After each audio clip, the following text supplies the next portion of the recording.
Have you ever seen a headline that says, "The military has taken control of the country," and wondered how that even happens? Does someone just walk in, grab the microphone, and declare, "I'm in charge now"?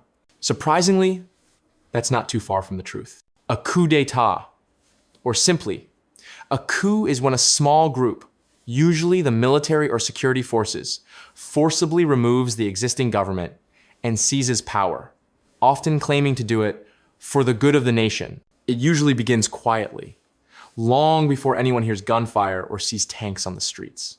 Behind the scenes, tension has been building for months. Maybe the economy is collapsing, corruption is rampant, or people are protesting in huge numbers.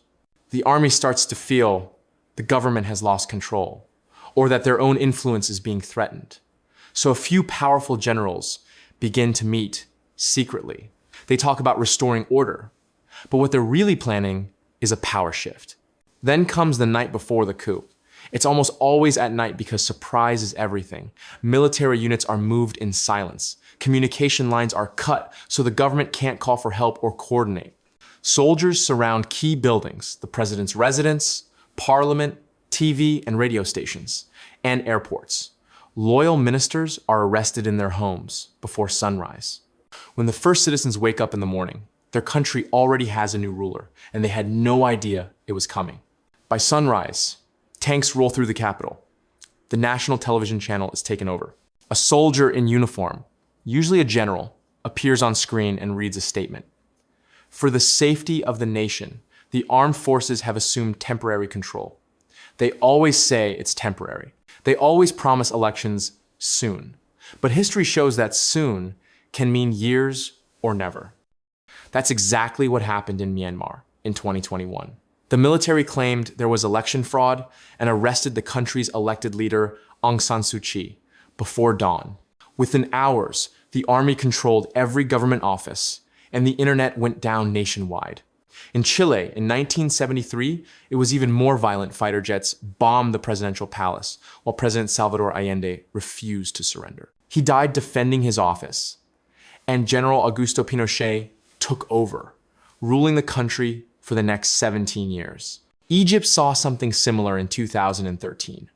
After mass protests, the army removed President Mohamed Morsi and called it a people's coup. The crowds cheered at first, but within months, protests were banned, journalists were jailed, and democracy had vanished again. After a coup, daily life changes almost overnight. A curfew is announced. Soldiers patrol the streets. People whisper instead of speak freely.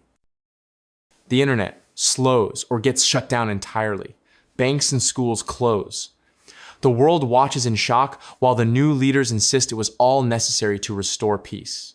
But underneath those words lies fear. Fear that anyone who resists might disappear. Coups rarely solve the problems they claim to fix. Sometimes they replace one corrupt regime with another, just in uniform.